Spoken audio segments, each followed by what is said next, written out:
tentu kami akan siapkan ya, karena kan masing-masing ini kan kita beda istilahnya beda profesi kan. Nah ini harus lebih didetailkan gitu. Nanti kami siapkan.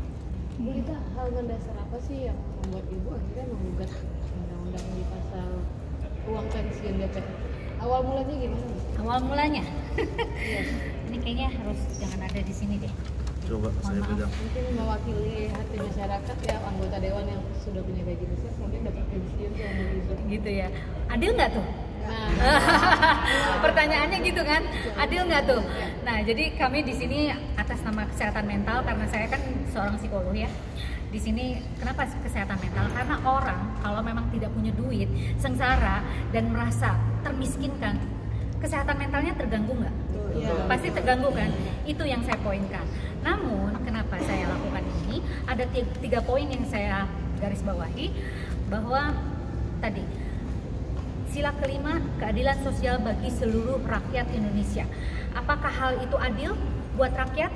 Tidak kan? Oke. Kedua, itu anggaran. Anggaran yang dialokasikan pensiun untuk para DPR itu sebaiknya dialokasikan untuk masyarakat. Misalkan kesehatan, ya kan? Tenaga kesehatan, pendidikan barangkali, lalu kenapa? Nah, guru honorer itu penting banget. Karena setelah saya sidik dan lidik, itu guru honorer hanya 400.000 per bulan. Apakah bisa hidup? Apakah itu hak adil? Tidak kan? Nah, jadi saya pun juga ingin menyuarakan hal ini. Dan yang ketiga adalah prinsip kesetaraan. Pada saat mereka para pejabat sedang menjabat dan sudah menjabat, kan dia sudah mendapatkan gaji serta tunjangan yang cukup besar. Masa sih tidak ada tabungan? Masa sih gitu kan? Kita yang sudah keluar aja angkanya udah jelas berapa nilainya. Lalu belum lagi istilahnya ada amplop-amplop dan sebagainya, uang perjalanan, uang inilah, uang itu banyak sekali yang belum tercover. Maksudnya belum terungkap ya. Dan itu sebetulnya sudah diterima oleh dewan gitu ya. Nah, disitulah yang namanya kesetaraan. Kenapa sekarang waktunya untuk rakyat? Kasihan dong gitu ya. Nah, kan majelis hakim juga bilang bahwa apakah itu adil untuk mereka para anggota DPR-nya? Nanti kita akan bicarakan lagi, nanti kita akan diskusikan lagi sebaiknya dan bagaimana sebaiknya gitu kan. Nggak mungkin juga kan hilang sampai 100%, tidak juga kan, berarti itu kan juga tidak adil buat mereka, betul? Karena mereka pun walaupun 5 tahun atau kurang dari 5 tahun mereka juga bekerja kan gitu. Jadi kita juga harus menghargai apa yang sudah dia lakukan kan, seperti itu. Jadi nanti kita akan diskusikan sebaiknya, dan kita juga bicara dengan masyarakat tentunya baiknya itu seperti apa ya. Kita minimal kita ada diskusi secara terbuka, betul nggak sih? Nah, jadi ya karena saya mewakili kesehatan mental dan mewakili rakyat jelata dan pembayar pajak, betul nggak? Pembayar pajak, kami tidak rela bahwa pajak-pajak itu diberikan kepada anggota-anggota DPR yang kurang kompetensi. Minimal itu, karena tidak semua yang namanya anggota DPR itu punya kompetensi.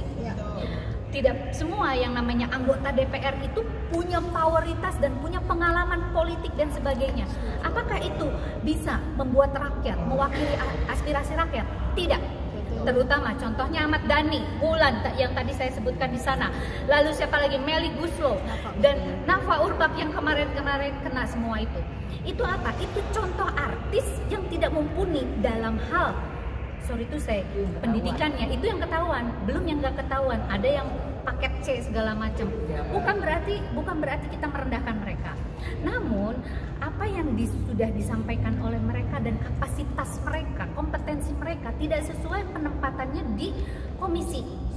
Di komisi itu berat sekali loh kalau tidak mempunyai latar belakang pendidikan yang mumpuni. Betul nggak? Mohon maaf, Komisi 7 Riset dan Teknologi, Mulan Jamila ada di sana, sedangkan dia SMA. Bisakah dia? Pertanyaannya itu. Saya, mohon maaf, S3 loh. Saya nggak sanggup di Ristek dan Teknologi. Berat loh. Secara dia, mohon maaf tidak mengecilkan, tapi kembali kepada itu gitu loh. Kesetaraan secara prinsip kesetaraan itu seperti itu. Artinya ya dia harus berada di posisi dengan kondisi yang sama, yang sesuai dengan kompetensinya. Seperti itu. Bu Lita tadi sempat juga di sini mematin substansi hukumnya apa nih, kekuatan dasarnya apa nih untuk mengangkat misal apalagi mungkin bang, sorry maaf, tidak menyinggung kepentingan pribadi, tidak ada masalah menyentuh siapapun di anggota dewan. Dan sempat tadi hakim juga membahas jangan mensoroti karena ada artis di sana. Jadi begini, seperti yang kita melakukan uji undang-undang UU karena memang secara ketidakpatutan dan ketidakadilan di mana pasal ini sakti. Kenapa sakti? Ini dibentuk tahun 1980. Sedangkan amandemen Undang-Undang Dasar itu 199. Artinya apa? Yang disampaikan oleh Majelis Hakim tadi itu menjadi PR buat DPR sebagai pembuat undang-undang untuk membentuk lagi, memperbaiki lagi undang-undang tersebut. Nah, makanya kita ditawari tadi apakah mau di DPR atau di MK. Kita terus memilih di MK karena apa? Hak konstitusi bagi warga negara yang baik seperti yang disampaikan beliau tadi ada dua, advokat sebagai advokat dan juga psikiater, psikolog. Kenapa psikolog yang menguji undang-undang terkait itu? Karena apa? Negara ini sakit kan gitu. Nah, tidak baik-baik kan begitu. Sedang tidak baik-baik saja. Pasal tersebut itu memberikan uang pensiun kepada DPR itu sampai mati gitu loh. Bahkan sudah mati pun beliau, istilahnya mau mati dia itu meninggal ada diwariskan kepada anak istri. Artinya apa? Sakti ini gitu loh. Bahkan seorang pensiun, bahkan TNI, polisi dia harus membutuhkan 30-20 tahun untuk mengabdi. Sedangkan DPR hanya 5 tahun doang. Dan ini pun kalau dia terlibat tindak pidana korupsi, dia tetap mendapatkan pensiun. Nah, di dalam hukum ketatanegaraan, DPR itu adalah perpanjangan tangan dari masyarakat. Yang menjadi pertanyaan, apakah dana pensiun ini interpretasi dari masyarakat? Tentu saya rasa tidak. Karena apa? Dibuktikan dengan faktanya sebelum persidangan hari ini dimulai 1 minggu ke belakang ini udah banyak kontroversi dari masyarakat, penolakan. Jadi saya rasa bagi masyarakat, makanya saya sampaikan untuk masyarakat sebagai pembayar pajak tentu keberatan untuk mendapatkannya. Udah terlalu banyak lah negara memberikan kepada DPR. Dan satu lagi saya mau backup yang disampaikan. Bayangkan seorang DPR seperti yang disampaikan tadi. Kenapa artis banyak ke sana? Karena apa? Uang pensiun ini. Kalaupun dia pensiun segala macam ya tentu dia dapat banyak duit kan begitu. Satu lagi, kami sebagai advokat, penegak hukum maupun MK maupun kejaksaan, hakim agung itu harus pendidikan minimal S1. Bahkan di dalam tadi itu rata-rata profesor. Itu pelaksana undang-undang. Sedangkan yang membuat undang-undang, nah tahu sendiri. Yang membuat undang-undang itu sendiri apa? Gak ada, seperti yang sampaikan tadi ada lulusan SMK dan lain sebagainya gitu loh. Kita sebagai pelaksana undang-undang harus sekolah gitu loh, harus kuliah gitu loh. Itu hitungan Bu Lita seperti apa sih uang pensiun itu Bu sampai tersoroti uang pensiun gitu? Secara detail pengacara saya sih yang urusan itu sih. Detail uang pensiun ya. Nah, itu kalkulasi secara manualnya ya. Itu 60% dari gaji yang diterima oleh DPR. Jadi itu hampir 226 miliar. Itu penerimanya kurang lebih 5.000 pensiunan dari DPR. 5.170. Nah, itu udah termasuk yang melakukan tindak pidana segala macam. Bahkan sudah melakukan tindak pidana pun dia, baik itu korupsi, dia masih dapat gitu loh. Meninggal pun dia dapat. Nah, ini kan menjadi ketidakadilan kan gitu. Itu.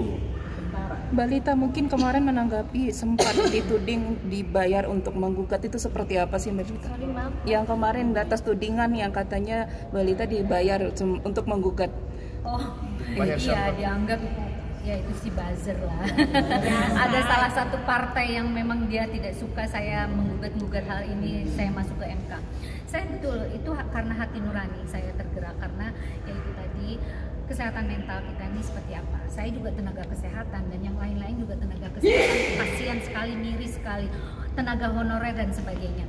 Itu aduh sangat miris sekali dan 400.000 loh mereka mengeluh dan banyak sekali. Kalau saya ada waktu, saya scroll terus tuh TikTok tuh semua tuh keluhan loh. Keluhan dan bagaimana solusinya, bagaimana ini. Itu saya miris sekali gitu. Kenapa saya nggak harus saya terjun langsung untuk menggugat ini? minimal saya menyuarakan dan saya ada action gitu. Jadi tidak cuma berkoar-koar. Mungkin teman-teman di sini ngelihat Dita Gading kayaknya capek ya ngomong terus ya di sosial media, tapi itu jelas apa yang saya menjadikan suara saya keluar, artinya itu keresahan saya gitu, keresahan saya yang harus saya tanggapi sesuai dengan kompetensi saya, seperti itu. Jadi menurut saya sih mudah-mudahan ini bermanfaat untuk semuanya ya, untuk masyarakat, dan sekali lagi saya juga mohon doa dan support dari teman-teman semua, dari rakyat Indonesia yang waras ya, karena banyak yang tidak waras ya, dan mudah-mudahan betul nggak? Karena betul nggak Pak? Ya mudah-mudahan di sini semua waras ya, amin gitu ya. Ya kita harapkan semuanya bisa pro rakyat, yang memang betul-betul kita tegakkan keadilan untuk rakyat Indonesia.